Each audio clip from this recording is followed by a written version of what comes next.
बच्चों, आज मैं रहस्यमयी हवेली की कहानी सुनाती हूँ। कुछ दिन पहले जब राजू अपने पुरानी हवेली नुमा घर में अकेला बैठा था, किताब पढ़ रहा था, तभी अचानक उसने दरवाजे के पास किसी कदमों की आवाज सुनाई दी। उसने सोचा शायद हवा होगी, लेकिन आवाज बार बार आई। राजू हिम्मत जुटा के दरवाजे की ओर बढ़ा। दरवाजा खोला तो कोई नहीं था, पर फर्श पर एक पुरानी सी पीतल की चाबी पड़ी थी जो चमक रही थी, जैसे किसी ने अभी अभी गिराई हो। राजू ने उसे उठाया और सोचा, ये चाबी किसकी है। तभी हवेली के अंधेरे हिस्से में धीमी धीमी फुसफुसाहट सुनाई दी, जिसे ये चाबी मिलेगी वही सच तक पहुंचेगा।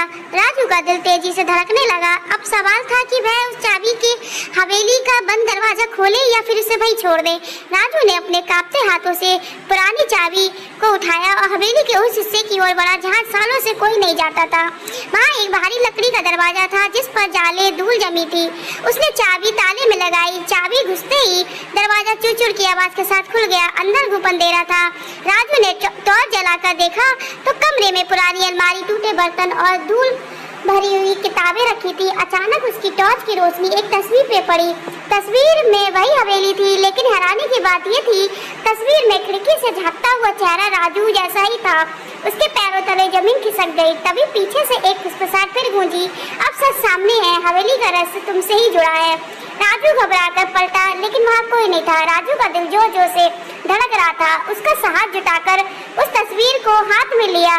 तस्वीर के पीछे धुंधली लिखावट थी, इस हवेली का वारिस वही होगा जिसकी पहचान इस कमरे में खुलेगी।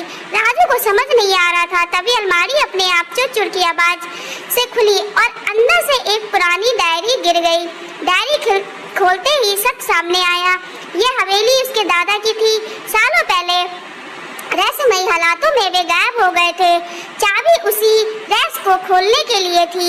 डायरी में लिखा था कि हवेली के दरवाजे और असली कागजात इसी कमरे में छिपे हैं, लेकिन उसकी रक्षा करने के लिए हर रात एक परछाई दिखाई देती है। राजू ने डरते डरते चारों ओर देखा। तभी अचानक अंधेरे में कोने में एक परछाई नजर आई, लेकिन उस बार आवाज साफ थी, डरो मत, मैं तुम्हारे दादा की आत्मा हूँ। यह सब तुम्हें सौंपने का समय आ गया है। राजू की आंखें भर आई। हवेली का रहस्य अब सामने था। वह डरावनी नहीं बल्कि उसके परिवार की अमानत थी। उस रात के बाद से हवेली का अंधेरा जैसे मिट गया हो। राजू ने उसे नए जीवन से भर दिया। अगर आपको बच्चों मेरी कहानी पसंद आई हो तो प्लीज मेरी कहानी को लाइक करें, सब्सक्राइब करें। धन्यवाद।